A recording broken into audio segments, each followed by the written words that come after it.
Okay, so the first thing I just want to talk about ethnic minorities in Thailand. So the idea of having ethnic minorities in Thailand, of people of different ethnicities existing in Thailand, is something that has long existed. This is not a new concept, although as I will explain, the idea of indigenous peoples is a much more recent concept that's developed. But ethnic minorities have been around for a long time, and some of the terminology Micah will talk about a little bit later. And I want to be clear, though, that there has been a lot of historical discrimination against ethnic minorities in Thailand, especially upland groups, but also lowland minorities as well. So there's been a lot of this happening. Just to give you a sense of this particular photo, this is a photo that depicts a group of lowland Thais in northern Thailand going to protest and cut down the lychee trees of Hmong people in Nam province. To give you a sense, this was a very ethnically charged issue where lowlanders were going to cut down the lychee trees that Hmong people had planted in the uplands. This is the type of ethnic strife that has existed. This was just a few years ago. Actually, yeah. There have been a lot of challenges in Thailand in relation to ethnic groups and ethnic minorities in particular. One is being related to citizenship. So whereas many countries in Southeast Asia, if you are born in that country, they almost automatically recognize you as being a citizen. But this is not the case. It has not been the case, is not the case for Thailand. Thailand is somewhat unique for the region, as there are lots of people that we would describe as indigenous peoples who do not yet have citizenship in Thailand. Now that issue has been partially resolved amongst some groups of people, but there are still many that do not have citizenship, and it's a complex issue that we may get into a little bit more. The other big issue that is important that relates to the issue of discrimination also is land and resource rights. So because the upland ethnic minorities or indigenous peoples that we'll be talking mainly about live in the uplands, you may understand that in Thailand they do not provide land rights, or there's no land titling for the upland parts of Thailand. And therefore, the people that live in those environments have land insecurity. They are never sure when they might be asked to relocate or move to some other location. And this is an ongoing issue that gives a lot of anxiety to indigenous peoples, apart from sometimes not having citizenship and then not having a land title or land rights. Is another way in which discrimination becomes evident to people. Okay, so I'm just going to touch on some of these topics briefly, and we can get into them into discussion more later when it comes to that point. So the idea of indigenous peoples is quite recent for Thailand and Asia more generally, and it was really only introduced to Thailand in the 1980s.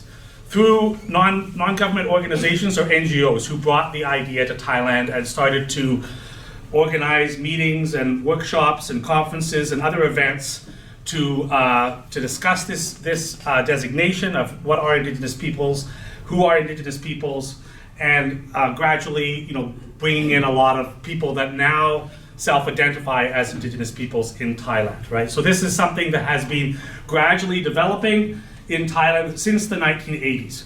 Prior to that, ethnic minorities existed, but nobody knew the concept of indigenous peoples. Okay, and I'll come back to and Micah will talk about the terminology a little bit more later. Now, one thing that's important to understand, and this is a bit of a contradiction that it's important to discuss right away, is in 2007, the government of Thailand signed the historical United Nations, Declaration on the Rights of Indigenous Peoples, along with most other countries in the world. There were only 4 countries that did not initially sign. One was the United States, Canada, New Zealand, and Australia. Since then, all 4 countries have actually signed. But at this time, Thailand signed, which might give you an impression that Thailand is very supportive of the idea of indigenous peoples. And that is partially true. So the way that the Thai government has interpreted this idea of indigenous peoples is following what some people have referred to as the Asian controversy or the saltwater theory. The idea is that the Thai government recognizes the existence of indigenous peoples and supporting them, but they do not consider them, they consider that indigenous peoples only are existing in countries where there has been a high level of white immigration from Europe. So for example, indigenous peoples exist in Canada, the United States, North America, Central America, South America, where there's been a lot of white settlement from Europe, over history.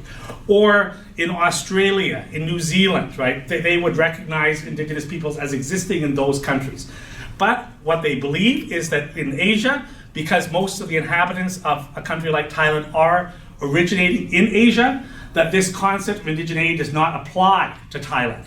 And therefore you could either say that everybody in Thailand is indigenous, or you could say that nobody in Thailand is indigenous. But there's no differentiation between who is from one group and another. So essentially the short of it is that Thailand recognizes indigeneity in other countries, but not in Thailand itself. Now, Thailand's not the only country to take this position. Most countries in Asia have taken a very similar position.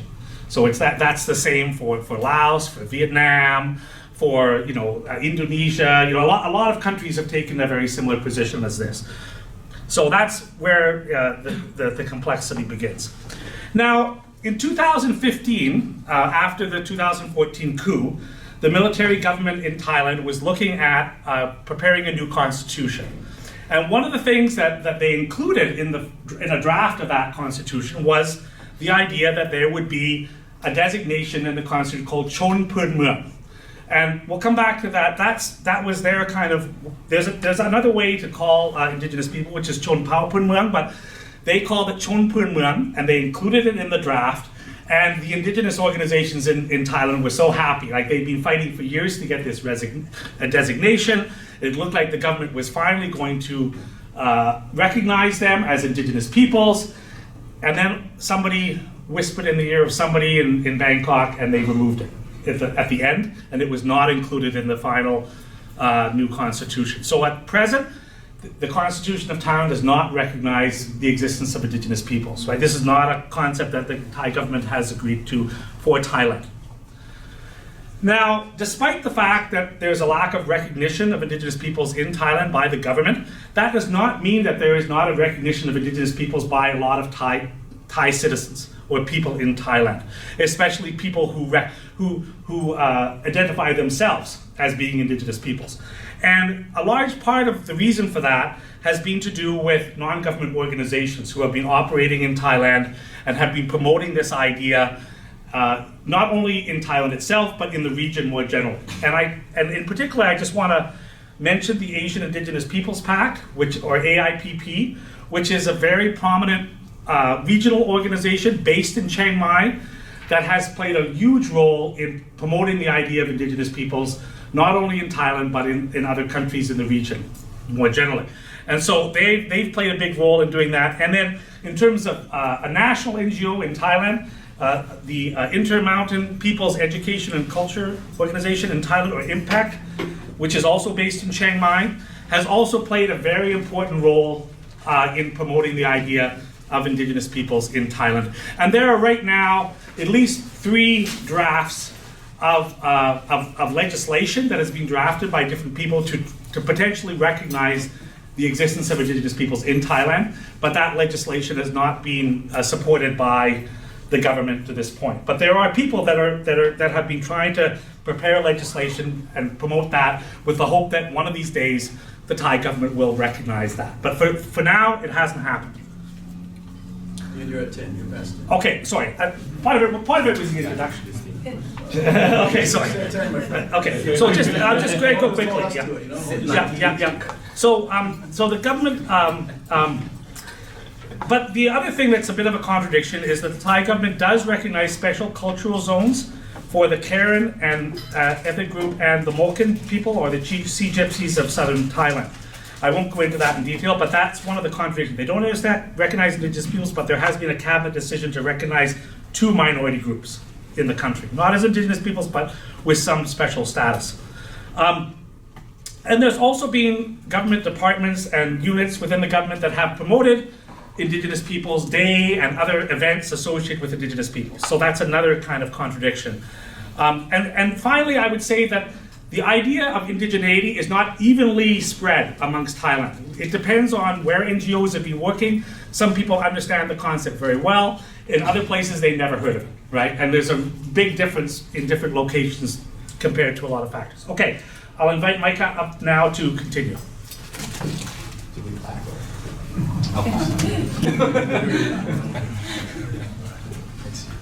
Good job. It's kind of hard to flow with this. We didn't really coordinate too much beforehand, but so hopefully it will make sense to you all. I'm going to talk a little bit about concepts and labels, and actually those 3 drafts legislation that you were talking about, Ian, which recognizes ideally what is referred to as the Council of Indigenous Peoples in Thailand, Sapa Chonpa Pun Mueang. The language has been tweaked around, and so actually it's recognizing them as ethnic groups, ethnic peoples, as opposed to indigenous per se. So, and I think the Move Forward Party has actually endorsed that, one of those acts of legislation. And this is a formal quasi-state organization that came into being in roughly 2015. They've had lots of support from universities like Chulalongkorn University in Bangkok, from Chang University in Thailand as well. But they basically, in spite of not being recognized as such by the state, they have moved forward. Indigenous activists, many of coming out of the Impact early years, also IPP-based, have nevertheless moved forward in basically recognizing themselves as such, identifying as such, but also building solidarity with other groups from beyond the north, the so-called hill tribe groups, for lowland ethnic minorities, Dai-speaking peoples, Dai-Kud and Dai-Yuan, and so on. So I want to note that, and I'll kind of get to that at the end here as well. And I have my own timer, I'll keep myself to time. So concepts and labels. This is thinking about these activists, these leaders, many of them NGO leaders themselves, activists in the early 2000s, I would say, is when understanding that we have as to when they actually began seriously thinking about identifying global solidarity with this larger label of indigenous peoples. They had to, of course, come up with a term, a Thai translation of the particular term, and Ian already introduced that. But eventually they came up with this label of Chonpa Pun Mueang. Okay, Chonpa Pun Mueang.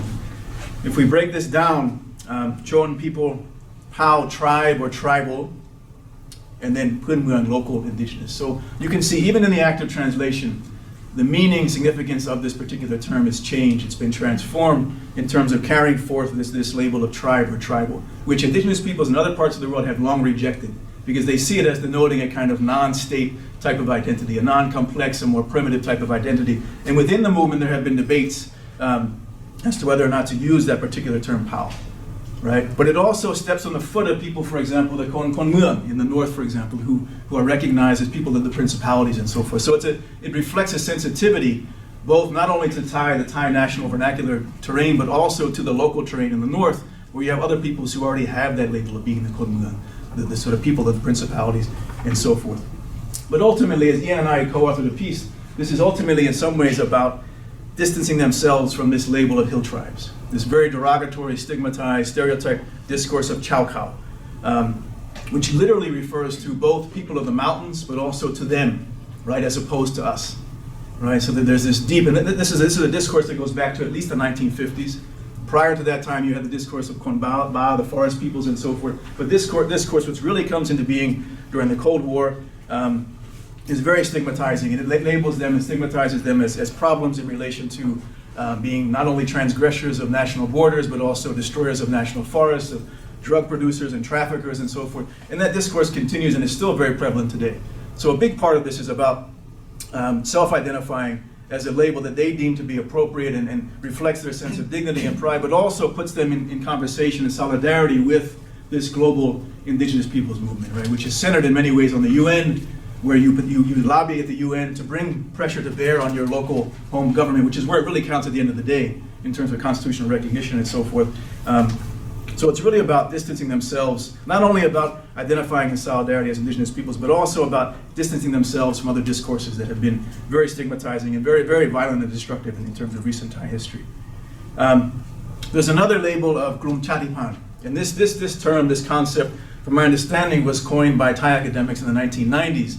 And some of the relatively newcomers to this movement, specifically those who are coming from lowland Dai-speaking groups, actually prefer this label as opposed to Chon Pao Pun Mueang, which they see it not only as more inclusive, we've talked about this before, Ian, not only as more inclusive and less antagonistic in reference to other Thais, but also as more kind of denoting of modernity and civilization as opposed to the primitive. Again, with that label of Pao, Chon Pao, kind of being a label there. But I will recognize that prior to that meeting in the early 2000s, when these activists decided to identify in solidarity with this global movement, took on this concept. They were referring to themselves as Chonpao, or as Pao. That was a self-referential term, right? Distancing themselves from the label of Chao Kao. So it had meaning and significance, and it reflected a sense of dignity and pride even before this particular moment. And I also want to also note that on a sort of sub-indigenous, sub-hill tribe level, okay, indigenous peoples, for example, the best group that I know most familiar with are the Aka. They have long been fighting to oppose outside imposed labels, for example, Igor, which is very derogatory in the Thai context. And you still will find it if you type in Igor on websites. You'll find, even on the Royal Project, for example, they have the Aka Igor, otherwise it's known as Igor, as if it's like this sort of soft referential term or so forth. Aka find this term incredibly reprehensive, refers them to insects and so forth. And so being recognized as Aka, right, as opposed to Igor, and then having their own indigenous writing systems as well. So these levels of recognition, right, in relation to the state are not only about being labeled as indigenous, but also about being called Aka, right, in terms of their own sense of self-dignity and respect. I know there are parallels with the Hmong in relation to the discourse of the male, the Musar with the Lahu, and then you can go on and on. So this kind of identity politics and this effort to be called as people call themselves is operating on multiple levels in Thailand. And it's, I just want to make a note about that. So context. This is not a new movement. This is a very old movement. Okay, this photo here is from 1999, in May 1999. It is a Pan-Hill Tribe plus Northern Thai farmers demonstration that was held at the Chiang Mai City Hall. About 3,000 to 5,000 so-called hill tribes or Chonpao people came from various parts of the north. Many of them were blocked from getting in by the immigration police checkpoints because they don't have the full legal citizenship, but nevertheless they still came. They came in large numbers. They joined with Northern Thai farmers, basically pushing for, they're bringing citizenship issues to the table. Northern Thai farmers bringing land issues to the table. Recognition of land rights and so forth. So this is not a new movement we're talking about. This is an old movement. And there's even older precursors for this as well. But this is not a new movement. So this movement of indigeneity, being recognized as indigenous peoples, is being grafted onto an older ongoing movement for the recognition of basic rights, right? Basic rights to citizenship, which allows for you to move around freely, get education, access healthcare, and so forth. So very fundamental basic rights, right? We're not even talking about equality, just basic fundamental rights. This demonstration here is in Bangkok. So we can see a shift here from the center of the sort of focus of the political maneuvering from Chiang Mai in the north to Bangkok. This was in 2011. It was a demonstration, again, where they were joining with other groups. There was an organization called P-Move. This was the People's Movement for Social Justice, who were pushing for basically Apisit's regime to make good on a community land titling law that was then decreed by the Prime Minister's cabinet. But there were also rubber farmers from the south. There were people from the northeast, those associated with the Pak Mun Dam, pushing the environmental ministry to reopen the sluices of the Pak Mun Dam and so forth. So there's been a lot of intergroup solidarity building within Thailand as well with so-called non-indigenous peoples and so forth. This one here says Krekai Chonpao Pun Muang, the network of indigenous peoples in Thailand, and then from the north in particular. So that's the label you can see there. We were marching from the Chulalongkorn on the horse statue in the Royal Plaza, going over to the Democracy Monument. It was hot as hell that day. We slept on the streets. It was, I was telling Ian that the asphalt was burning and so forth. And we, there was one Aka leader activist named Miju Jutima, who was Pami Aka. They had these large silver beaded caps and so forth, wore that in the streets. And as we passed, we actually passed some of the yellow shirt demonstrated on the one side of the street. And so multiple kinds of demonstrations going on and taking place at that particular moment in time. This is an image from one of the festivals of indigenous peoples in Thailand, Mahagam Chonpao Pun Muang. This is in 2011. And this really signified that this is an older rite of string tying, machu, or senmu, whatever you want to call it, being adapted by indigenous representatives as a way of promoting solidarity, but also deference to elders in the idea of consensus as opposed to democratic sort of majority rule. So the idea of consensus deferring to an elder council of indigenous peoples in terms of making decisions. So here you have an Aka gentleman, Aju Jubal, who has actually since passed away. He was actually in prison. Very sad story, this guy. And he's being blessed and giving a red egg, 2 minutes, okay, giving a red egg by a Thai Song Dam, elder from the Northeast. Thank you, Ian, for reminding me when you forget yourself. I appreciate that. Actually, this guy is incredible. It's only 1 minute, but we only had a 2 minute sign. Okay. All right. And I just want to give you brief snippets in context. this is another way in which they have been asserting their indigeneity, their compatibility with the nation, but also their distinction as indigenous peoples. In 2012, on the occasion of May Coronation Day, again, train loads coming from the north to Bangkok, sponsored by the Santia Sok Army, Gong Tama, who fed and provided meals and so forth. We came on trains, second-class trains, and then buses, and went to the Suan Luang Rama Gao on the outskirts of Bangkok for a two-day-long event in honor of His Majesty in terms of the Coronation Day and so forth. So another way in which they're asserting their compatibility with the nation, but also the distinction, the hopes of some degree of recognition. This is an image from one of the meetings of the Council of Indigenous Peoples in Thailand that was held at Chulalongkorn, I think 2015. Okay, so as I mentioned before, in spite of the lack of recognition, indigenous peoples on various levels have been moving forward, right? And there's a concept of indigenous resurgence is used by Jeff Corntassel, who is Cherokee, indigenous scholar. He teaches up at University of British Columbia.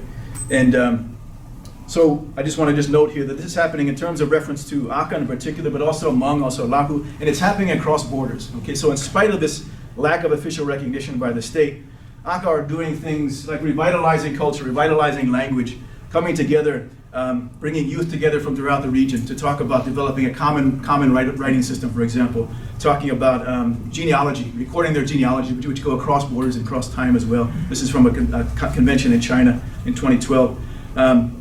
This is a coffee, Po-Tao will probably talk about this as well, called Jade coffee, which is referencing the traditional Aka homeland from the 12th, 13th century in what is today part of Yunnan. This is another kind of indigenous resurgence or ancestral revitalization taking place, developing texts and publications, and also documenting and then attempting to preserve and modernize traditional culture.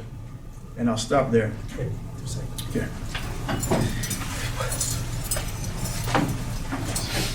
Yep, good. All right.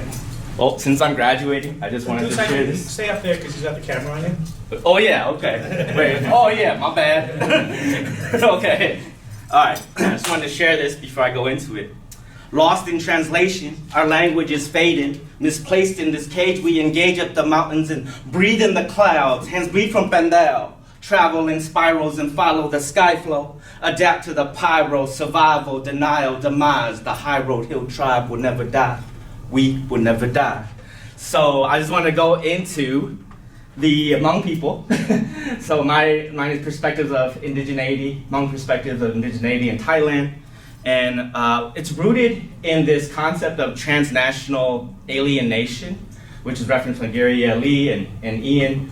Of Hmong people, we have this concept called Hmong Chimoteka, meaning that we are people that are like, we don't have a country, so we're like orphans in the world. And so Hmong people have this disconnect. Wherever we live, we don't feel like we truly belong there. And so then there's the concept of the original Hmong and the new Hmong. And this is our labels they gave themselves. I'm just translating it to English, but they call it Hmong Bu and Hmong Chia. And the original Hmong have been there, their ancestry has been there since the 19th century. And the new Hmong are those that came after the Vietnam and the Secret War, like in the 1970s. And so they distinguish each other because of spatiality and temporality, because of the waves of migration. But then, and the Hmong that have been there longer, they can reference themselves being more indigenous and being connected, whereas the newer Hmong see themselves as refugees and immigrants. So there's two different like intersections of being refugees and being indigenous there. And and border, specifically being along the border, because a lot of the original Hmong live, well, I'll go into it more, but Chiang Mai, which is closer to the NGOs, so they have a better understanding of the lingo and the movement of the indigenous peoples, whereas the ones that live in Chiang Mai, closer to the border of Laos, have a disconnect and a misunderstanding of that. But at the same time, the border is seen as, like, they call it border transgressors. And in that concept, seeing them as negative perceptions of drug traffickers or people that cross borders illegally. But in the context of Hmong people, borders have been built around Hmong people and have separated their families. So in a sense, borders living along the border is a sense of freedom. When they get persecuted, then they can escape easily because they know how to navigate the terrain of the mountains. But the adaptation of wanting to become more connected to that country and the nation of Thailand, and hopefully connected to the indigenous peoples movement, is that they'll feel more empowered to be a part of that country and not rely on living amongst borders and being considered, we call it people amongst borders. So, and I'm just going to glance over this because this is the methodology, but Chiang Mai, Chiang Rai, but I did mention Po-Tao because a lot of the people that lived in Hue Ku had moved to lowland because they can own land in Po-Tao province. So Ba Kinh, which is actually, it's called a garbage village, but it's a nickname, and village 12, who were actually Hmong people from Laos who were pitted against Hmong people that joined the CPT during that time. And so, in a way, we were divided and pitted against each other. So I just wanted to reference that. And there's actually a lot of vocabulary. And we decided for me to focus on Hmong language just to give a contextual connections of how does Hmong people understand the idea of indigeneity. So Daiju is colonized or to be colonized. And it references a lot of the, when Hmong people were in, by the Han Chinese with the Yellow Emperor and King Shiyu and that defeat. So every time we mention it, it's always a reference to that era. And then Hmong people having to leave and migrate to Southeast Asia. Doja is challenging authority. Neng Doja is going against. So they always, a lot of the biggest, I'm just doing the most significant reference, is Bat Gai Vu's against the French, and they call it the Madman's War. And that's what they always, all the Hmong people through this collective memory of linguistic oral histories will reference. And Yu Xie, to me, it's connection to self-determination.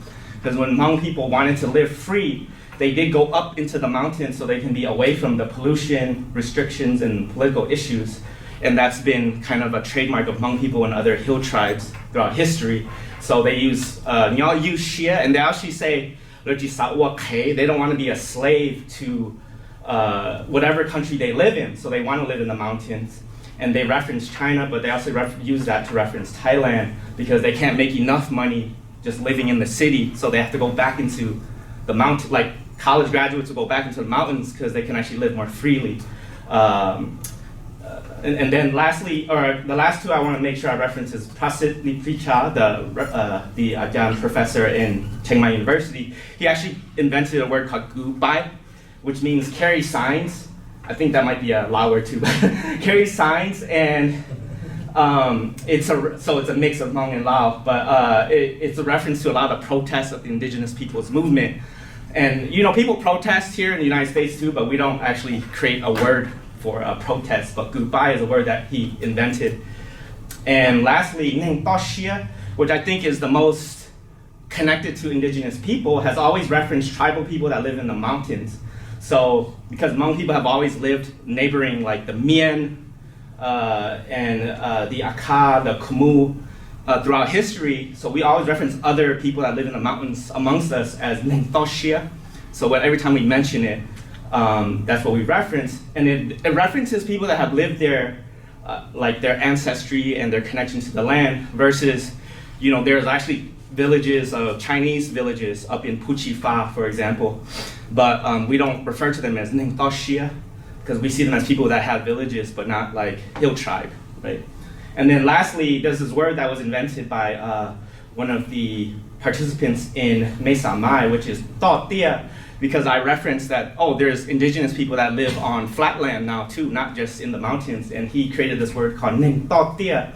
And Tho actually means deep or hill, but he's saying like people that live down the hill that are also indigenous. So Tho has been a semantic change that has referenced tribal too, not just hill or deep. Okay. Lastly, someone mentioned to me how can the original Hmong and the new Hmong be in solidarity? And of course, Ian mentioned land rights and displacements, so that's something they both have in common, even though there's division. And assimilation, concerns of language loss, and need for revitalization. And that's something that Micah has mentioned. And they actually will ask me as a Hmong American, can they see our curriculums? Can they get our resources? And one of the important things about translocal assemblages and resurgence is how do we adapt that curriculum? And one of the most interesting things I would say is in America, we actually adapt to the American school system. We cater our curriculums, but over there, since they do not have those rights yet, they would have to create it outside the school system. And in a way, I feel that might be even more accurate because they're not abiding to the educational standards. So it would have to be created like after school or on the weekends to learn like language revitalization or history. And so hopefully we can adapt those resources for them. Thank you. And lastly, and what I want to end with is collective hope for Hmong politicians, so Gang, who's in the House of Representatives recently with the Future Forward Party, he chooses to wear his clothing, the Hmong clothing, as well as other indigenous politicians, and they made this pact as a part of the indigenous peoples movement. And whether they're the old Hmong or the new Hmong or even Hmong in the United States, we all feel inspired. There's this concept of Ichom Hmong, meaning one tree of Hmong, and they are united in seeing hope that those in office and that represent their clothing, and this is a Lumian politician, this Karen politician, there, and they see him as a coalition that's building together that represent not just Hmong people, but represent all like indigenous people. So I just want to say that there's a sense of hope, and through from the perspective of government and the parliament, they're really controversial that they're wearing their clothing to do their speeches and even in the office. And so that's a form of resistance that they continue to carry. And I just wanted to show these pictures from the Indigenous Peoples Concert World Movement when I was there in August.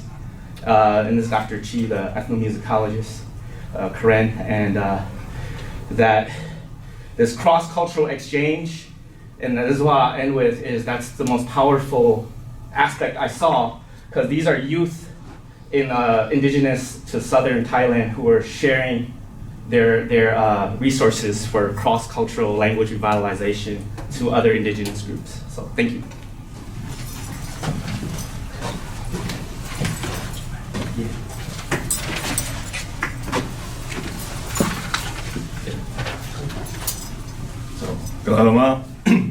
So my part today is about the Indigenous Peoples Day and agriculture products, and this beautiful photo of this blackboard I took this photo in 2018 when I was in the Indigenous Peoples Day in Chiang Mai, and I will go into that part a little bit later. So I want to start with my personal level of indigeneity today. I was actually born into a very unique family in Taiwan.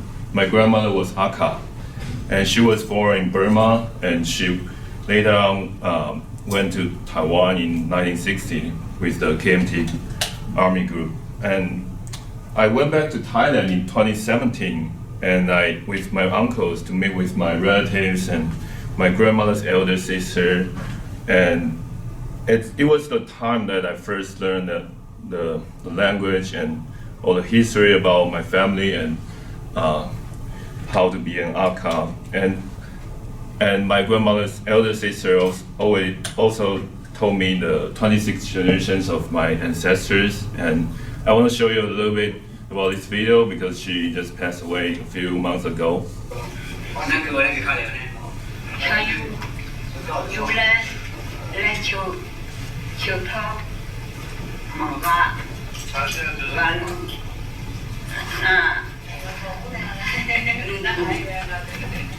So she actually was naming like 26 generations of my ancestor, and our clan group is called Litsa. And also referencing to Micah's point, there are some other, our clan group meeting happen every year right now, and for every clan group. So this was the one that I attended in 2019. So all these people coming here is from the same group. It's a group. That's my clan group. And so Okay, I want to say I memorized all these 26 generations of my ancestors' name, and it was the moment that I feel like I became an indigenous for myself. And I also, at the moment that I was doing my fieldwork and people know that I can memorize my ancestors' name, and they recognize me to be a part of them when they realize the story. And I want to talk about the Indigenous Peoples Day as well. I want to show you that one or two video to give you a sense of how does it look like.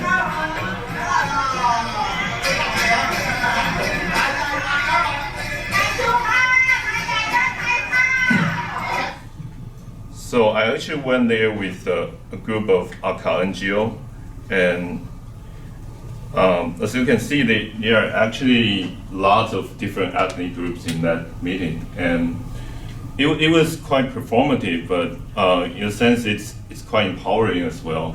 If you look at the blackboard there, it's a collective artwork, and some of those sentences pop out to me. It's like "Pum chai tiben chong pao miang," or "Pum chai tiben chong pao aka."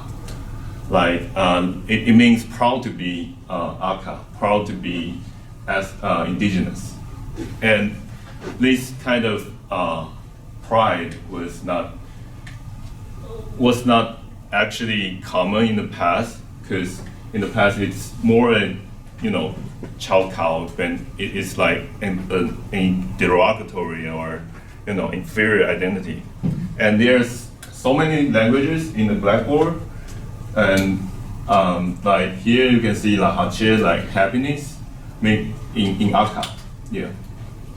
And like things like human rights for all, or solidarity and power. And if you look at the way that they present themselves, they say Wan Chong Pao Kunmen, and also Chadipan, those terminology that Micah just mentioned. So I also met my relatives or my friends in Indigenous Day, and it wasn't just about the cultural or political lobby. They are also selling some agricultural products, and when I look back at this data, and I suddenly figure out, they actually kind of market it as organic as well. And like here, the tea 100% organic, and it's like coffee or something, and it's also labeled as organic. It's another group, not my relatives or not my people. But anyway, I want to say the thing is, many of them use an image of this ethnicity and indigeneity and combine this idea of organic agriculture or natural farming to incorporate to their agricultural product business. And they are something like Micah just mentioned, the Jade coffee. And I propose that this idea might be a kind of way to relocate their indigeneity, and also a kind of way to it's a form of self-determination, but it is a process of repositioning themselves to the market, and also marketing their indigenous identity, and also their natural farming, organic farming. So I want to just leave it here, and then we can have a discussion later. And thank you all.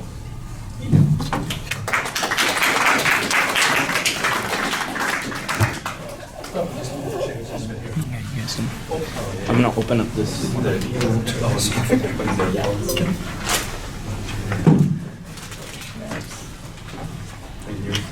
Okay,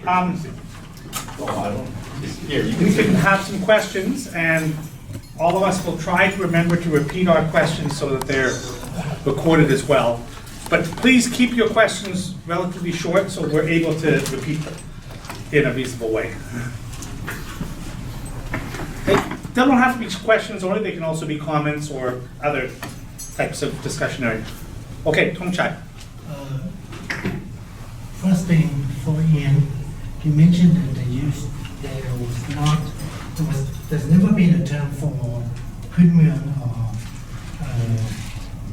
how to say autochthonous people. There is, in 1900s through about 1920 or 30s, in the documents by ethnographers affiliated to science society, when they first went up to the hill, and I think the book they encountered, they called them the Morton. Okay? And then the report called those people in English autochthonous, in Thai Kondangdum. But I have no idea when and why and how that term disappeared. Yeah. Or in what ways that term have any effects, let's say become discourse, loaded with certain meanings such as Chao-Kao, such as those. I have no idea. I'm not even sure this has been publicized or it's remained very narrowly locked up in the academic circle. I have no idea. There's the question. Okay, let's do one at a time, okay? You can ask another one after, okay? So the first question is that Tongchai Wunichakul has mentioned that there was a term that existed in the early 20th century called Kondangdum that was encountered when encountering the Lua people when some early ethnographers visited them.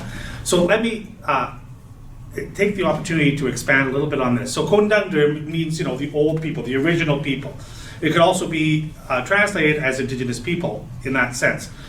Now, in the indigenous movement, there has actually been a big change in how indigenous peoples are recognized. So initially, the idea of Kondangdum, or the first peoples or original peoples, were considered to be indigenous peoples. So that's the way that most of us would probably think about what defines indigeneity. But what was found was that there are many groups within Southeast Asia, or including Thailand, that have actually migrated from other places. And they are not the first peoples of Thailand. They've arrived in the last 100 or 200 years to Thailand. They're not the original peoples. In 1995, Andrew Gray, who was the head of the NGO, the Danish NGO called IWGIA, said we should redefine indigeneity in Asia.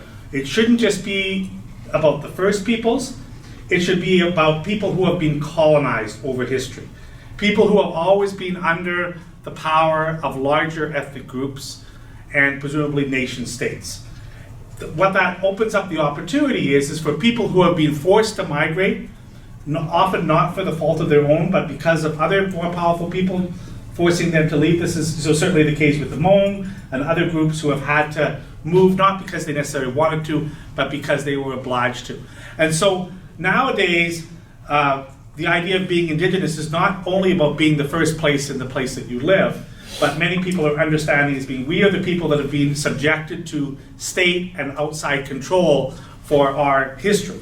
And so it goes beyond Kondangdum. Kondangdum would be a very common way of understanding it, but nowadays we actually, in the indigenous movement, have broadened the definition to include people that have migrated but have been under the domination of other groups over history. You had another question, Josh? Can I add to that though? Yeah. Because it's the Lu'a Lalawa, the Karen, are actually positioned at the front of the movement. Yeah, that's for that particular reason, right? Because their indigeneity is not questioned, is not challenged, as much as say the Aka Lalawa. But there's also, at least the groups that I was working with, the Network of Indigenous Peoples in Thailand, they preface it in reference to the state. And so think about Siam Mat, like the relatively weak Thai presence of the state in the borderlands. So they say that we were here before the state. So we were here before the state. We were here before the administration came and they started direct control. We were here before the national parks, before the national forest. And on that basis, we are indigenous. So they problematize that. I didn't raise this issue to argue, to disagree. I just point to one term that used to happen 100 years ago, and I just say that I have no idea why and when it disappeared, or why or when, or whether or not it has loaded with certain negative, positive meaning. Just point of information. Now, question to Micah. The term "กลุ่มชาติพันธุ์," I myself have heard that more often, maybe in academic circle. So I wondered, you didn't explain. You mentioned it in passing. Any argument, any debate between กลุ่มชาติพันธุ์ and ชนเผ่าพื้นเมือง Since ชนเผ่าพื้นเมือง with the term เผ่า as you said, translated back from English, it sounds primitive, right? So academics say, well, right now, until now, I haven't heard much about ชนเผ่าพื้นเมือง. They prefer using the term กลุ่มชาติพันธุ์. Then, is there any contention between those terms? Do we need to repeat the question? Hey, repeat the question briefly. So is there any contention between the term, the label of Lum Chatipan or ethnic groups and the term for indigenous peoples of Chong Pa Kut Muang? So actually there is. So and Ian also was involved in some of this work. On the one side, some of the newcomers to the movement see again the Chong Pa Kut Muang as derogatory, as you were referencing primitiveness and so forth. But then many of the so-called hill tribe turned indigenous leaders see ethnic groups as not enough, as recognizing them as distinct but not colonized, not dominated, subjugated peoples, and so they see that as almost just not in accord with this international discourse of indigeneity. But it's more complicated than the debates. But officially, the state does recognize Lum Chatiban Kunti Sum. Right. So they're actually endorsed. Ministry of Culture has made publications about the Kwam Lak Lai on Lum Chatiban on Kunti Sum on the highland ethnic groups and then the lowland ethnic groups. You still have that ethno-spatial distinction. So it has that label is accepted by the state. Yeah. It's coming from academics. I think the difference, just to add a little bit to that, is that Kum Chatipan recognizes ethnic diversity, but it doesn't recognize self-determination. So the idea of indigenous peoples is very linked to the idea of self-determination. That is the idea that the state seems to be the most worried about. And that may be the reason why they've adopted Chatipan, but not Chon Pao Pun Muang. But amongst the groups that are in northern Thailand, in the upland areas, they much prefer Chon Pao Pun Muang, and the ethnic minorities that are in the lowland areas tend to prefer Chatipan. TouSaiko, do you have anything to add to that? But you want to, yeah? Yeah, I have a question for Po-Tao. With the examples of tea and coffee being sold by the indigenous people in Thailand, I noticed that you had said that they try to make it a big thing that it's 100% organic.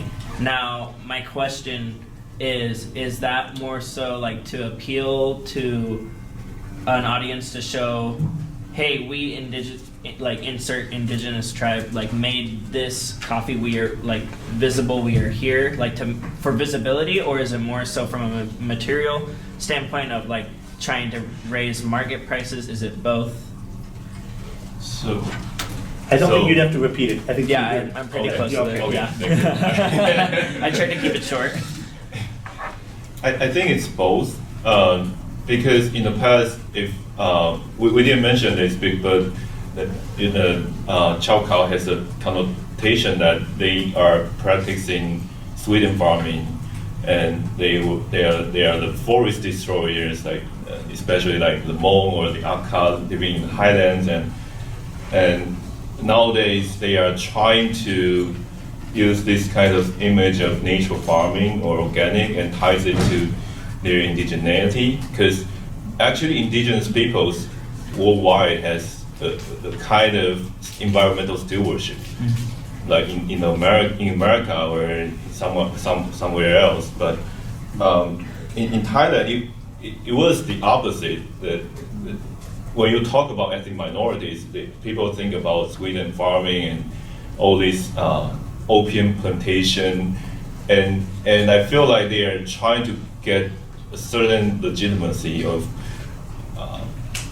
practicing the new type of agriculture, and it is like indigenous peoples in America. It's kind of my hypothesis, but I have to, do some interviews and, to think about these issues to, That's his PhD topic. in a global sense.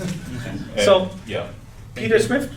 Can you talk about, any of you really, indigeneity as an identity and indigeneity as a political project? It seems you're talking about both of those. Yeah. It sounds like it probably in Thailand started as a political project, and people are trying to use that term for political reasons and the relationship with the state and rights and so on. But I'm assuming that people are also starting to identify themselves as indigenous. And to what extent that's really taken hold, where people say, I don't care what you say, I don't care what the rest of the world says, I'm indigenous. I just know I'm indigenous because that's how I feel. Any of you could talk about that? I'll just repeat the question, but I won't be the first to answer. So he asked whether the indigeneity as a political project or indigenous peoples as an identity, and how these might be intertwined or overlapping in different ways. Would you like Yeah. to go through that? Yeah, thank you. I think for me, doing it from a Hmong language perspective, it was more about the second part, which is identifying the characteristics of indigeneity, of maintaining their identity, of self-determination, so those characteristics. But at the same time, not ignoring the fact that, they're, the goodbye or the navigating the political system and trying to gain their rights. So it's kind of like the two different aspects of identifying. But for me, I was trying to get them to identify more internally, and then externally understanding the benefits, I shouldn't say benefits, but the advantages of being a part of the indigenous peoples movement. And I just wanted to hit it home, because I didn't, with the border and cultural clothing. So the border Hmong, even though they feel this disconnect, like outsiders, like Tongchai has referenced to in his writings, the balance, them seeing indigenous people with their clothing, they see that they can be a part of Thai society and still maintain their cultural identity. So it actually encourages them to not be border people that cross over. It encourages them to be they can be a part of Thai society. So I think that there's a lot of intersections there. Yeah. Would anybody else like to say anything on that question? I'll just briefly say that I think there is a slow but growing identification as indigenous, and a growing recognition by non-indigenous as well in Thailand. I've been hearing some positive developments, in spite of again, it kind of contradicts what's happening politically in Thailand, but I'm hearing stuff from people inside Thailand, indigenous leaders, that they feel that Thai society, the government, military is more receptive than ever right now to this label, this discourse. So it contradicts we're mainly focusing on Bangkok, Central Thai-based politics, and so it contradicts that in many ways, which is interesting to unpack and think about. I think like the blackboard, Kom Zai Tip and Chong Pao Miang. So I feel like a lot of the youth, they are getting used to this idea of indigenous people and take it as an identity and having this pride in their mind, and they are no longer thinking we are others in this society, and because of that they are able to advocate their rights and having this legitimacy to think about political movement. I think that's the connection in mind and in action. And I just finished by saying that I think the idea of identifying as indigenous and the political project indigenous are actually very difficult to separate. That these are actually very intertwined ideas, because the political project is often what creates the idea of identity and vice versa, right? These are reinforcing ideas that affect each other. I think, Veronica, you had your hand up before? Or you want to ask? Okay. Thank you for the very inspiring panel. By listening to you, I was thinking about what is the specificity about indigeneity in Thailand compared to other countries in Southeast Asia. And in direction to that question, I have two specific questions. First is, how is the relationship of the way this indigenous movement connect or position themselves in relation to the king? Okay. the second question. Just one at a time, and then I'll get a second one from you. It is related. Oh, okay. So the second one is that how is the intergroup relationships are being negotiated in the movement. Let's say in the case of Indonesia, everyone is indigenous, but then people from Borneo, facilitated by the state, go to West Papua and occupy land. Papuans will say that, no, you are not indigenous here. And like, it is a kind of complex relationship between groups and the state and the way, especially land and territory is being negotiated. Yeah, how do I repeat that? Specificity. Yeah, the specific, asking about whether there's something special or specific about the way indigeneity is understood in Thailand compared to other countries in Southeast Asia, and how is that being negotiated within the movement? Because indigenous can exist, I'll use my own language, at different scales. There's sort of the international scale, but also within the country, you may be indigenous to one place, but not thought of as indigenous to another place within the same country. That's maybe more in the Indonesian context. So yeah, this is what, just to maybe answer that with a sort of broader understanding. So the idea of indigeneity or indigenous peoples is coming out of the United Nations. So this is an international idea, an international concept. And it is, spreading out around the world. And as it arrives in different places, it connects with existing histories and cultures and languages and, all kinds of contexts in which it necessarily hybridizes, right? It doesn't mean the same thing because it's always, fitting in with what already exists there. It's not coming onto a blank slate, right? And so this is the case in Thailand as well. So you have, those existing stereotypes that exist in Thailand related to upland peoples, whether they were part of the Communist Party of Thailand, so not loyal to the state, or why they were, or were they involved in opium trading, or other things that were seen as a threat to the state. So there's an attempt to counter that with this new discourse, right? And then the one other question that you mentioned was, how does this relate to the relationship between these people and the king? And I will say that many people that I've met personally, indigenous peoples have been very, very positive about their relationship with the king, especially the last king, the ninth king. They believe that the ninth king was very instrumental in preventing some of the most egregious types of discrimination against them that existed in the past, and that they, were very positive about his role in connecting them to the state, or trying to connect them to the state in the way that, let's say, other groups of Thais were not doing as much. So they saw the king as a way for them to become connected to the Thai state in a way that had not been possible in the past. Maybe others may want to add to that. Can I just add an anecdote to that? So some Aka border-dwelling communities up in Masai, Maphaluang area basically said to me, without, Paul the ninth and Rama the ninth, we probably would have been repatriated back to Burma, and/or they would often say we probably have a civil war that there is going on across the border in Burma. So somehow, whether that's real perceived, there is a sense that their presence in Thailand has been endorsed by the real project. But I will say, in terms of specificity, I would say indigenous peoples in Thailand probably are in a worse position because of this hill tribe discourse, this long history of it, not even having citizenship rights, right? This is still a problem. Several 100,000 individuals, roughly, still do not have legal citizenship status, and that connects to land rights and so forth. Yet they have, a relatively highly developed and progressive movement. So, and there's indigenous activists and leaders from Thailand going into places like Myanmar pre-coup, who are helping to facilitate the growth there of a national level movement where you have official recognition of everybody, if we look at it beyond the Rohingya, but they have trouble making a frame of a discourse of being distinct in terms of this frame of ethnic nationalities and sort of, coming up against this discourse of unity and equality.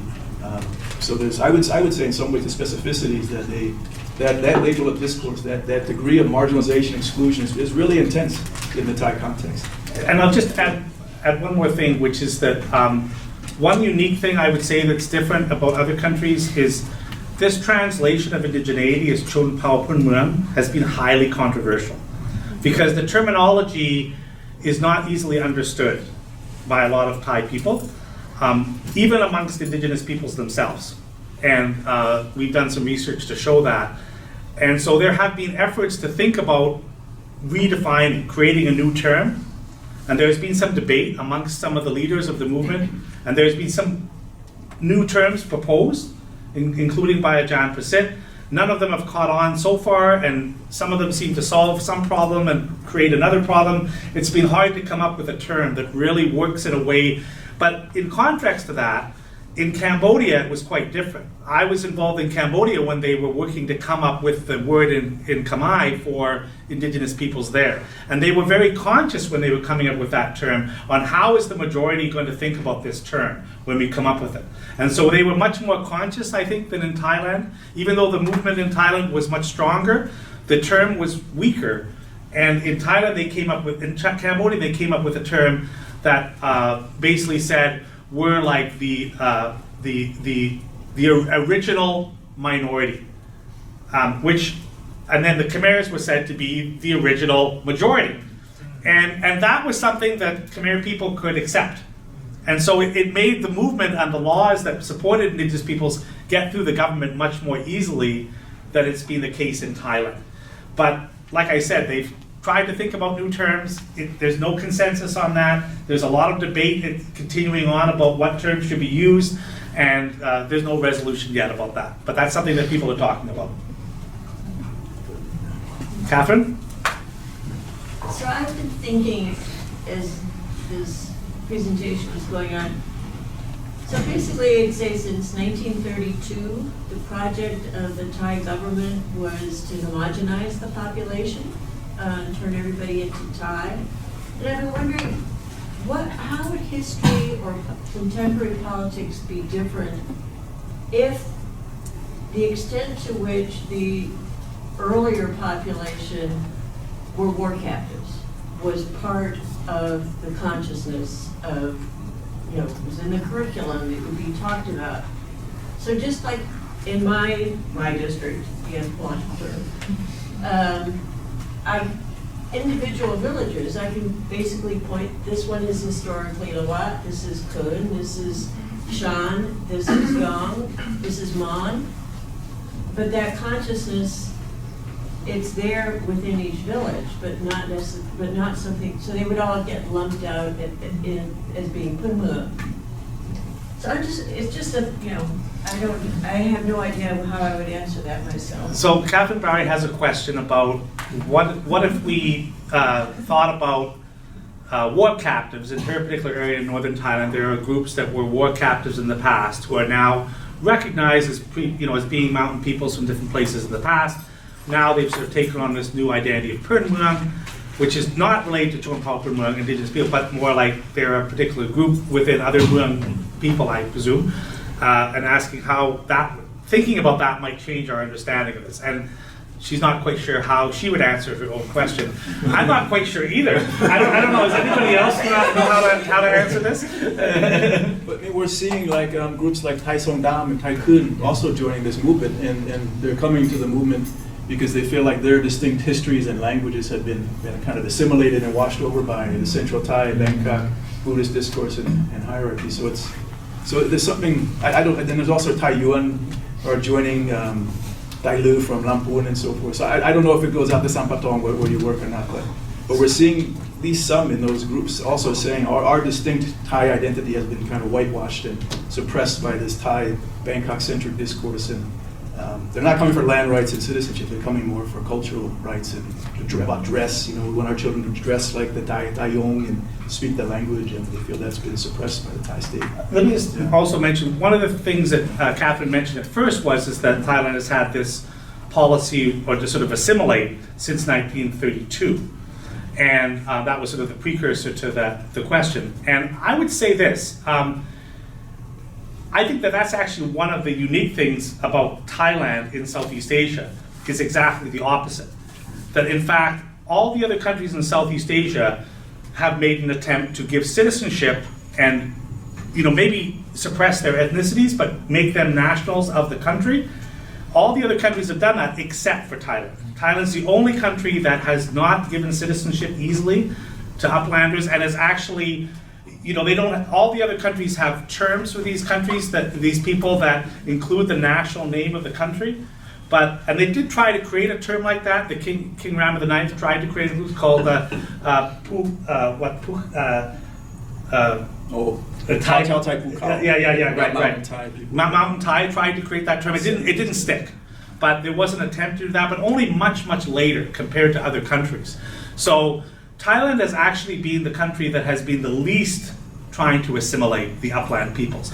But maybe assimilating other groups like, the ethnic Lao of the Northeast or other. So it's partially true for the lowland groups, but for the upland groups, there's been more of an othering tendency within Thailand compared to other countries.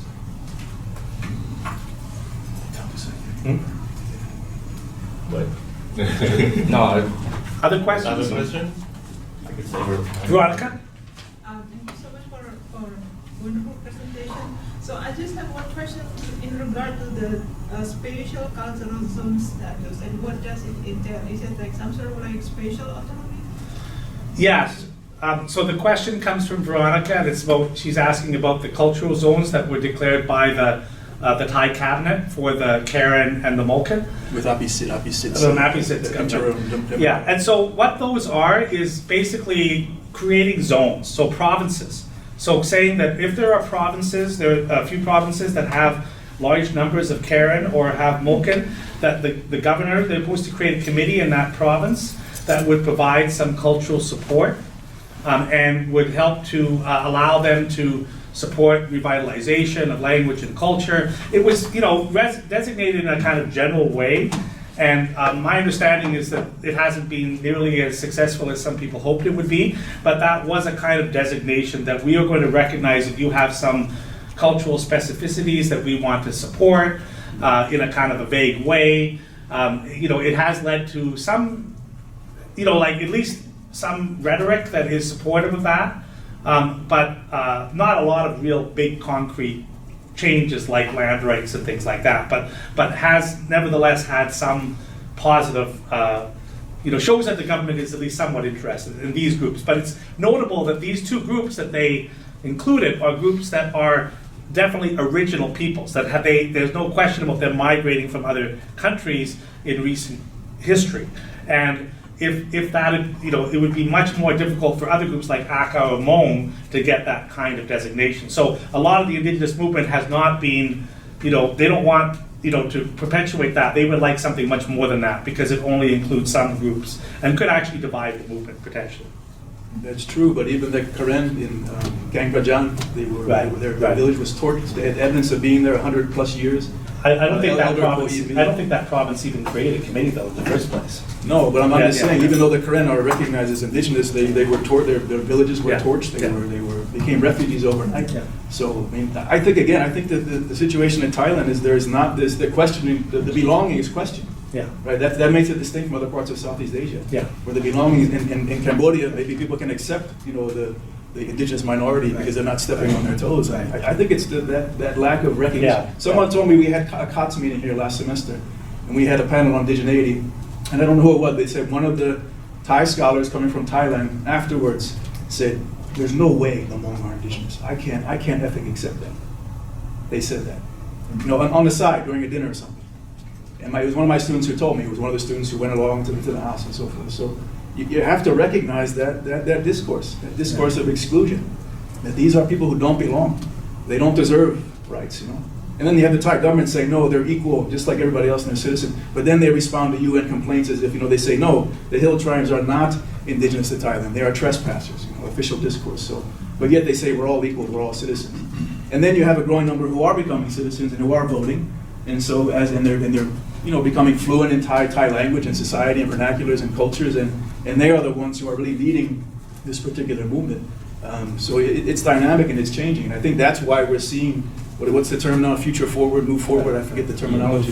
Why they're reaching out to indigenous MPs and so forth. I know the indigenous activists themselves have talked about forming their own political party, but they just can't get the funds together to do it. I know some of the activists who would like to do that. So I guess that's the next best thing is, becoming MPs. But I've also heard critiques of the MPs that once they become MPs, they forget their constituents. And maybe they put on the dress, but they talk the talk, but they don't really walk the walk. So I don't know. Yes.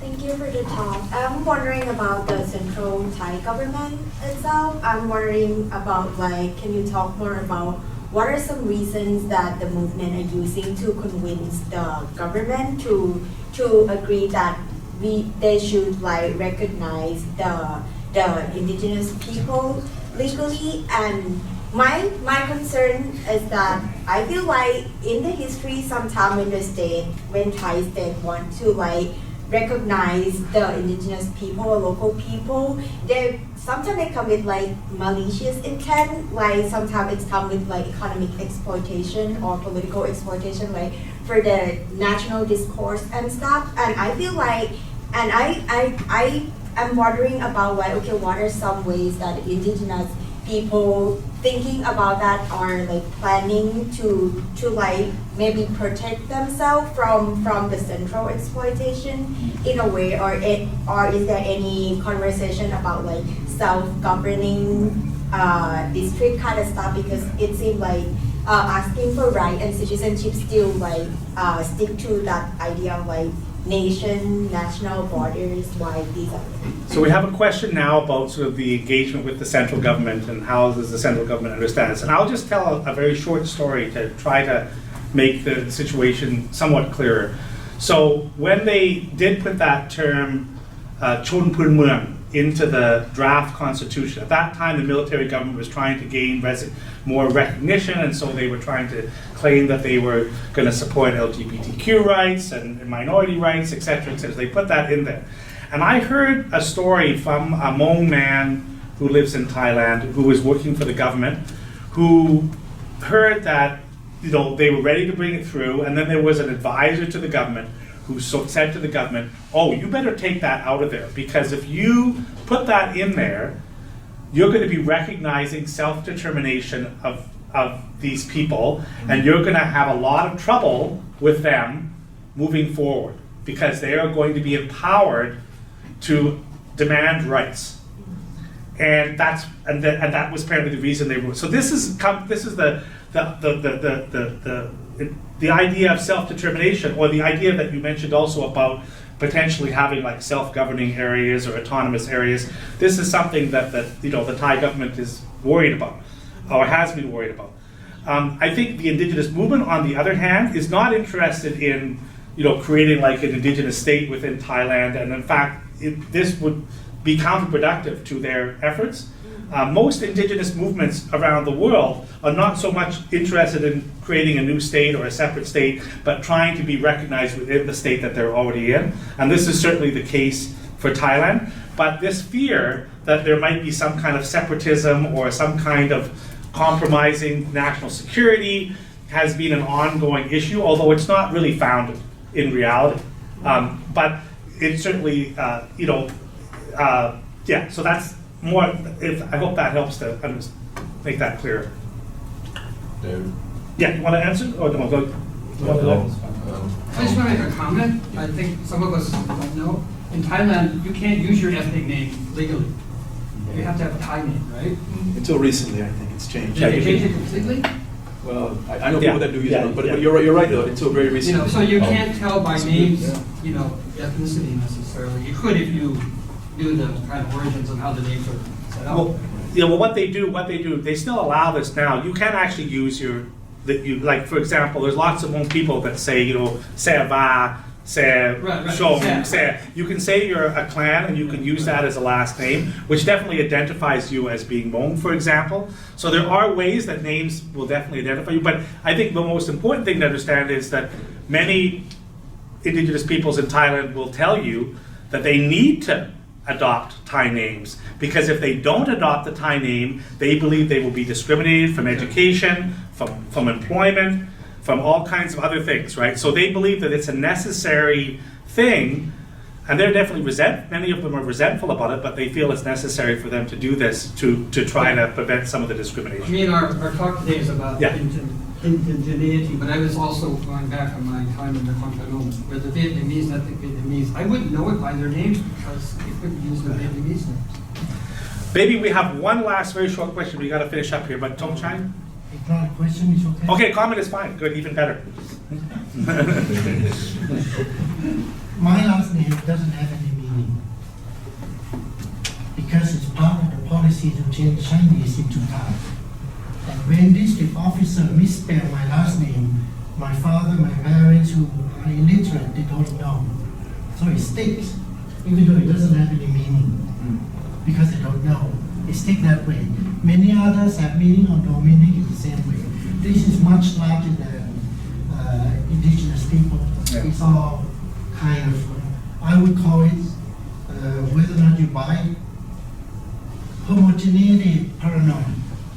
Yeah. And homogeneity paranoia in Thailand, you may say it is not true, it's not reality, it's real. Whether or not indigenous people want to self-determination or separatism in the Muslim South, that doesn't matter. The paranoia is real. Yeah, and I just one last little comment. Yeah, can we all get one last word? Okay, yeah, sure. Okay, I just wanted to say that the other thing is that, well, actually, why don't you guys go first? Why don't you go ahead? Why don't we give you to the final? Yeah. Oh, Go. Yeah. okay. I just initially, I just wanted to just do a couple of clarifications, but so moving from Huayku to Payao in that flatland village, the significant reason is because they can own the land within that flatland, whereas in the mountains they're limited on their agriculture, limited. They can be displaced at any time, so they feel more security to own land on Payao. But there's actually a specific Hmong villages in Payao that they can own, and the only way they can afford it, because it's actually my auntie and relatives, is to send her son to be a migrant worker in South Korea for 5 years. And then he was able to purchase the land, a house, a truck. And he said that it would take him probably 10 to 15 years if he stayed in Thailand to make that much money. And so I just wanted to make sure I added that thought in connection. But they feel I was staying with them, and the weather is not as cool as in the mountains. The water is not as clean, and they feel disconnected. They don't feel communal, even though it's another Hmong village. They don't feel as communal, and I can see how my aunt is more depressed living in a flatland village than when she was in the mountains. Because when we went back into the mountains, she seemed a lot more joyous and connected to that community in Huaypu. And I think that that's one of the the factors that have happened where.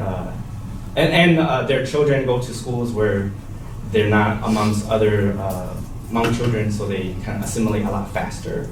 And lastly, I just wanted to make sure that little rap or poetry it's not actually just for entertainment. Actually, arts is the foundation. Poetry, oral tradition, music is the foundation of our culture. And I was actually hired to adapt a curriculum in the next job after I graduate to incorporate more arts and poetry because it's disconnected from young people. So I think that, to me, that's actually what needs to be incorporated into a lot of the curriculums, is the foundation of the poetry within language learning and cultural learning. And I'm hoping that maybe I would help share that curriculum back to the Hmong people in Thailand one day and have them adapt it on their own. So I think that that's part of what I would value in after I graduate, to create a project like that. Po-Tao? So I want to respond to the comparison with other countries. Because in Asia, actually, there are only like 5 countries: Taiwan, Nepal, Japan, the Philippines, and Cambodia recognize the rights of indigenous peoples, or the existence of indigenous peoples. And then the problem of Thailand today we see is that most ethnic groups in Thailand cannot